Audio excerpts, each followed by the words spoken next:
예수는 내 힘이요 나의 기쁨 내 참 소망 그 이름의 생명이 내 삶의 이유라 오직 주만 따라갑니다 오직 주만 높임 받으소서 내 평생에 그 이름을 그의 선하심을 세상에 노래합니다 그 이름에 그 신능력 영원한 생명이 내 삶의 이유라 내 평생에 그 이름을 그의 선하심을 세상에 노래합니다 그 이름에 그 신능력 영원한 생명이 내 삶의 이유라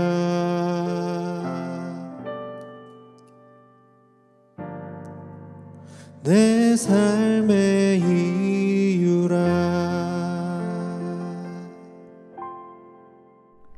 다윗이 헤브론에서 낳은 아들들은 이러하니 맏아들은 암논이라 이스라엘 여인 아히노암의 소생이요 둘째는 다니엘이라 갈멜 여인 아비가일의 소생이요 셋째는 압살롬이라 그술 왕 달메의 딸 마아가의 아들이요 넷째는 아도니아라 핫깃의 아들이요 다섯째는 스바데아라 아비달의 소생이요 여섯째는 이르드암이라 다윗의 아내 에글라의 소생이니 이 여섯은 헤브론에서 나왔더라.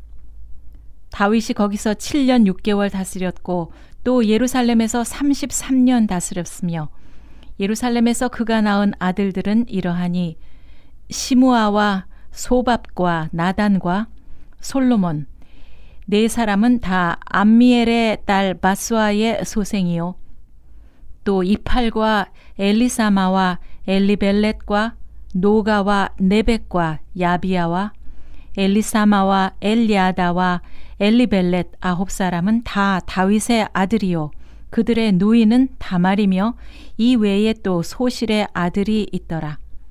솔로몬의 아들은 르호보암이요 그의 아들은 아비야요 그의 아들은 아사요 그의 아들은 여호사밧이요 그의 아들은 요람이요 그의 아들은 아하시야요 그의 아들은 요아스요 그의 아들은 아마샤요 그의 아들은 아사리아요 그의 아들은 요담이요 그의 아들은 아하스요 그의 아들은 히스기야요 그의 아들은 므낫세요 그의 아들은 아몬이요 그의 아들은 요시아이며 요시아의 아들들은 맏아들 요하난과 둘째 여호야김과 셋째 시드기야와 넷째 살룸이요 여호야김의 아들들은 그의 아들 여고냐 그의 아들 시드기야요 사로잡혀간 여고냐의 아들들은 그의 아들 스알디엘과 말기람과 브다야와 세나살과 여가미아와 호사마와 느다베아요 브다야의 아들들은 수룹바벨과 시므이요 스룹바벨의 아들은 무슬람과 하나냐와 그의 매제 슬로밋과 또 하수바와 오헬과 베레기야와 하사디아와 유삽 헤셋 5사람이요. 하나냐의 아들은 블라디아와 여사야요. 또 르바야의 아들 아르난의 아들들, 오바디아의 아들들, 스가냐의 아들들이니 스가냐의 아들은 스마야요. 스마야의 아들들은 핫두스와 이갈과 바리야와 느아리아와 사밧 6사람이요. 느아리아의 아들은 에뇨에네와 히스기야와 아스리감 3사람이요. 에료에네의 아들들은 호다위야와 엘리아십과 블라야와 악굽과 요하난과 들라야와 아나니 7사람이더라.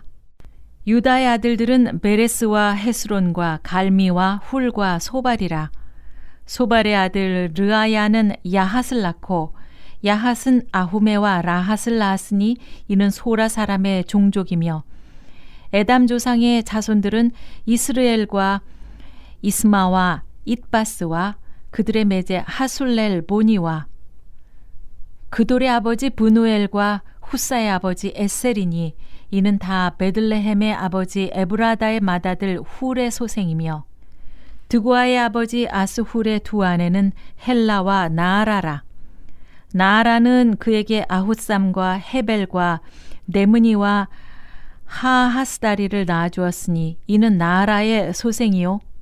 헬라의 아들들은 세렛과 이소할과 에드난이며 고스는 아눕과 소베바와 하룸의 아들 아하헬 종족들을 낳았으며 야베스는 그의 형제보다 귀중한 자라. 그의 어머니가 이름하여 이르되 야베스라 하였으니 이는 내가 수고로이 낳았다 함이었더라.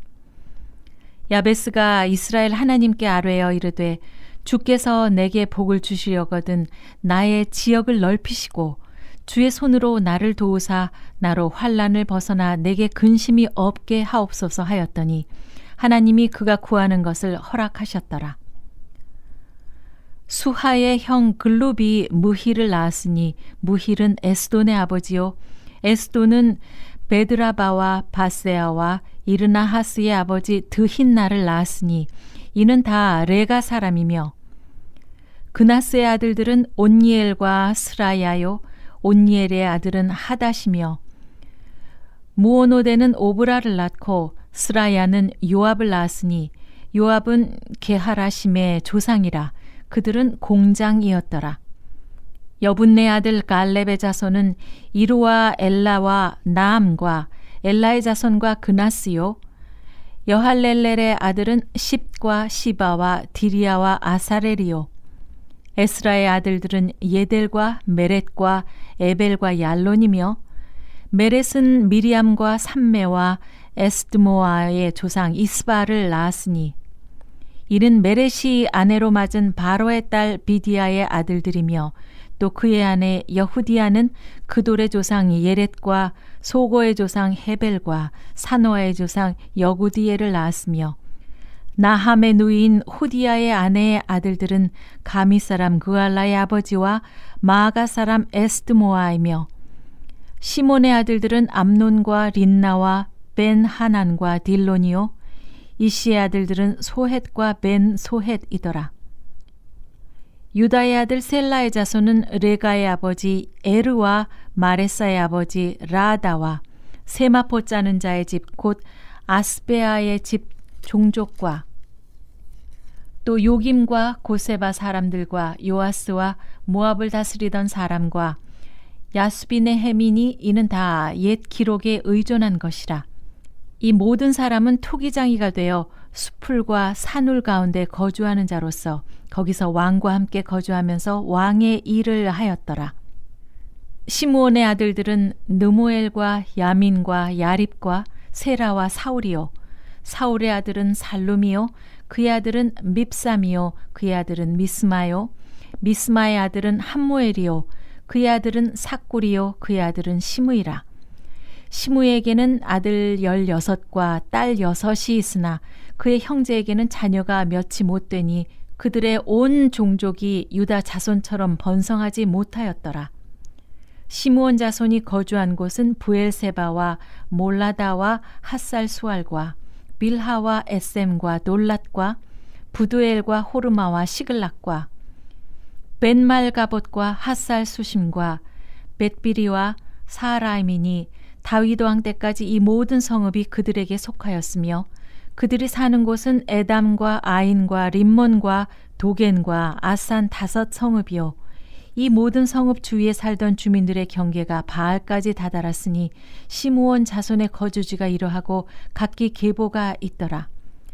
또 메소밥과 야물렉과 아마시아의 아들 요사와 요엘과 아시아의 증손 스라야의 손자 요시비아의 아들 예후와 또 엘료에네와 야아고바와 여소하야와 아사야와 아디엘과 여시미엘과 브나야와 또 스마야의 5대손 시므리의 현손 여다야의 증손 알론의 손자 시비의 아들은 시사이니 여기 기록된 것들은 그들의 종족과 그들의 가문의 지도자들의 이름이라. 그들이 매우 번성한지라. 그들이 그들의 양떼를 위하여 목장을 구하고자 하여 골짜기 동쪽 그돌 지경에 이르러 기름지고 아름다운 목장을 발견하였는데 그 땅이 넓고 안정되고 평안하니 이는 옛적부터 거기에 거주해온 사람은 함의 자손인 까닭이라.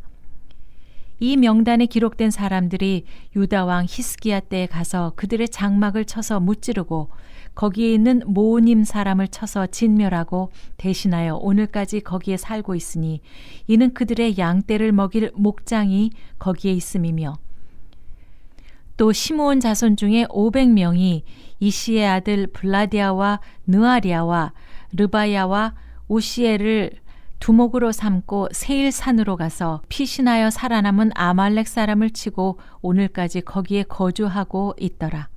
자, 역대상의 전반부인 이 족보 부분을 좀 살펴보고 있습니다. 이 족보에는 어떤 내용이 기록되어 있냐면 이스라엘 유다 지파에 대한 이제 내용이 있습니다. 자, 우리가 족보를 읽는다라는 것은 이스라엘의 뿌리와 또 기원에 대해서 이제 알려주고 있는 거죠.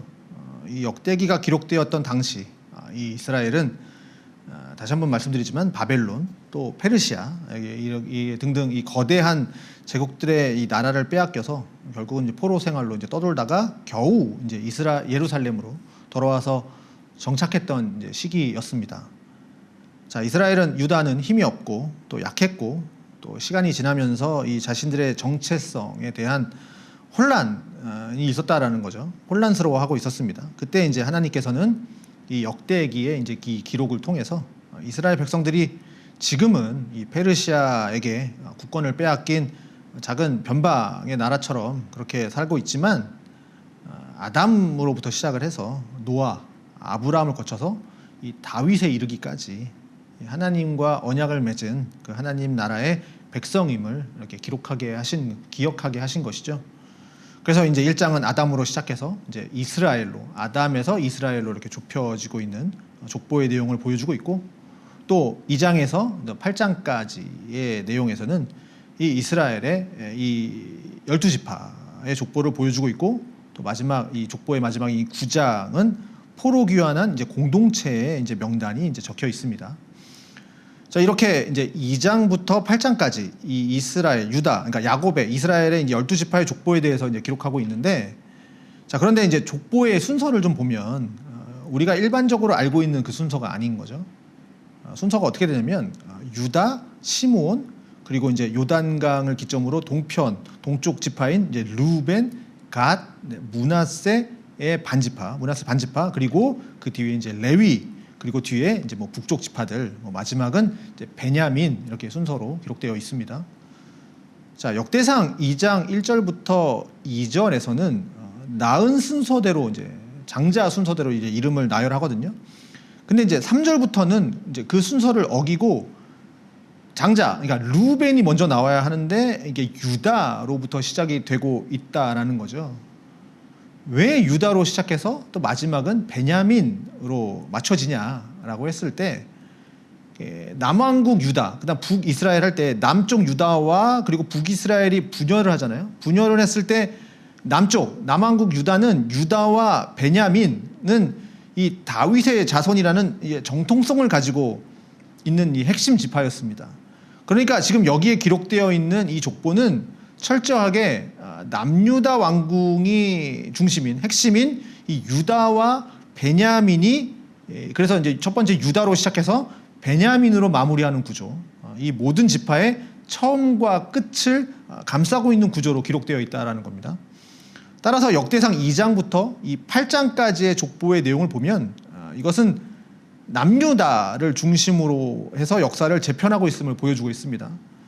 자, 이 메시지를 더욱더 강조해 주는 게 뭐냐면 2장부터 4장까지의 내용이 이제 유다 지파의 내용입니다. 2장부터 4장. 2장에서는 유다 지파의 족보에 대해서 나열을 하면서 유다로부터 시작해서 이제 다윗까지 이렇게 좁혀 놓고서 그 다음에 이제 3장에서는 다윗 왕의 자손들, 다윗까지 좁힌 다음에 3장에서 다윗 왕의 자손들, 그러니까 계보를 포로기 이후까지 연결해 주고 있고, 그 다음에 이제 4장에서는 다시 한번 유다 지파의 족보를 나열하면서 이제는 다윗뿐만 아니라 이제 유다 지파 전체로 확장해서 설명을 하고 있습니다. 자, 그래서 정리를 하면 2장부터 4장까지 유다 지파의 내용을 이제 3장을 다루고 있는데, 그 중에서 2장에는 유다 지파로 시작해서 4장에서 다시 유다 3장에서 다윗으로 갔다가 다시 4장에서 유다 지파로 마치고 있고, 그리고 그 가운데에서 3장에서는 다윗 왕가에 대한 족보가 중심을 이루고 있다라는 거. 그러니까 족보에 나타난 구조를 통해서 우리가 살펴보고 있습니다. 물론 뒤에 이제 6장에서는 이제 5장 그렇게 되고, 이제 6장에서는 레위 지파에 대한 족보가 또 한번 중요하게 나오게 되면서 오로지 뭐 유다 지파만 중심으로 해서 또 다루는 건 아닙니다. 레위 지파에 대한 레위 지파 중요하잖아요. 성전에 대한 이야기를 역대상하에서 이제 중요하게 다루고 있기 때문에 뒤에 나오지만, 그러니까 이게 지금 전반부에 중요하게 3장에 걸쳐서 유다 지파의 족보를 다루고 있는 거죠. 왜냐하면 지금 이 역대상하의 모든 내용이 결국에는 뭡니까? 다윗 언약을 굉장히 의식해서 이제 기록을 하고 있기 때문에 그렇습니다. 자, 다윗 언약은 이 사무엘하 7장에서 하나님께서 다윗과 맺으신 언약인데요. 그것은 이 다윗의 자손, 이 자손을 통해서 다윗의 나라를 영원히 견고하게 해주겠다라고 하는 그 하나님의 약속이었습니다. 자, 이 다윗의 나라가 끝나지 않고 끊임없이 계속해서 이어지게, 그러니까 영원히 이어지게 해주겠다라는 그 하나님의 약속이 이 다윗의 언약입니다. 다윗 언약이죠. 자, 이 족보에서 다윗 언약이 왜 중요합니까? 비록 지금 이스라엘은 이 페르시아의 식민 지배를 받고 있고 왕권을 잃어버린 것 같은, 잃어버린 작은 나라에 불과하고, 마치 이것은 하나님께서 이스라엘을 버리신 것처럼, 잊으신 것처럼 보이지만, 하나님께서는 이 다윗에게 하신 약속, 그 언약을 지키셔서 다시금 이스라엘 나라를 일으켜서 세우실 것이라는 그 소망, 이스라엘 백성들에게 이 소망을 주셨다라는 것을 이 역대상하에게 하에서 보여주기 위함이라는 거죠. 비록 바벨론에게 이 남유다가 멸망하면서 마치 다윗 왕조가 멸망한 것처럼 보이지만, 그 후손들은 여전히 끊이지 않고 이어지고 있고, 또 하나님께서 이 다윗과 맺으신 언약을 기억하셔서 이 하나님이 약속하신 그 선지자를 통해서 또 약속하고 계시는 그 메시아를 보내주실 것을 바라보라라고 하는 거죠. 자, 우리가 다윗으로부터 시작한 이 이스라엘의 족보와 특히 이 남유다의 족보를 우리가 보면서 우리가 깨달아야 할 것은 바로 뿌리를 찾는다라는 것은 물론 이 과거를 바라보면서 우리의 정체성을 찾아가는 거죠. 그렇지만 더 나아가서 그 족보를 통해서 단지 우리의 뿌리가 누구냐 이것만 찾는 것이 아니라, 하나님께서 이 다윗과 맺으신 그 언약을 지키셔서 장차 이 다윗의 자손, 이 메시아를 소망하는 믿음을 가지고 있다라는 것을 우리가 깨달아라라고 해야 되는 것이죠. 그래서 이 메시아에 대한 소망의 족보는 우리가 알듯이 마태복음에 이어져서 1장에 아브라함과 다윗의 자손 예수 그리스도의 족보다, 계보다라고 이렇게 연결시켜서 드디어 이 역대상에서의 족보가 결국은 예수 메시아에게로 그들의 소망이 성취되었다라는 것을 보여주고 있다라는 거죠. 자, 우리가 믿고 있는 이 기독교 신앙의 중요한 것이 바로 이와 같은 소망입니다. 바벨론 포로기 이후에 다윗 왕과의 무너짐의 현실을 보았던 이 남유다, 이스라엘이 여전히 하나님께서 다윗의 자손, 메시아를 보내주실 것을 바라보면서 그들의 비관적인 현실 가운데 낙심하지 말고 무릎 꿇지 말고 암담한 현실에서 한 걸음 한 걸음 그렇게 내디뎠듯이 지금 우리의 이 무너진 터 위에서 좌절하면서 낭망에 있지 말고 이미 우리에게 성령을 통해서 임재하여 계신 그 예수 그리스도의 통치를 오늘도 받으면서 또한 동시에 다시 오실 그 예수 그리스도의 완전한 통치, 그 완전한 하나님의 나라를 바라보는 그 소망을 품고 오늘 하루를 힘있게 살아라. 그렇게 힘있게 살아야 되겠습니다. 그런 저와 여러분 되시기를 주님의 이름으로 축원드립니다. 기도하겠습니다. 하나님 아버지, 유다 백성이 비록 바벨론에게 멸망하고 암담한 현실 가운데, 우울한 현실 가운데 있었지만 그들이 이 과거를 바라보면서 자신들의 정체성을 다시 찾고 또한 거기서 멈추지 않고 더 나아가서 하나님께서 다윗에게 약속하신 그 영원한 왕위를 주고 또 무너지지 않는 나라를 주겠다라고 하는 그 하나님의 약속을 바라보고 소망했기 때문에 이렇게 족보를 통해서 그들이 하나님을 믿고 또 암담한 현실 가운데에서도 한 걸음씩 나아갔던 것을 우리가 또 보게 되었습니다. 정말 이 족보의 내용을 통해서 우리를 돌아보면서 더 나아가서 하나님께서 다윗 자손 그 메시아를 우리에게 주시고 우리를 통치하고 계시고 영원한 하나님의 나라를 약속하고 계심을 오늘 하루도 우리가 믿음으로 나아가면서 힘있게 살아갈 수 있는 오늘 하루가 될 수 있도록 주님께서 인도하여 주시옵소서. 예수님의 이름으로 기도합니다. 아멘.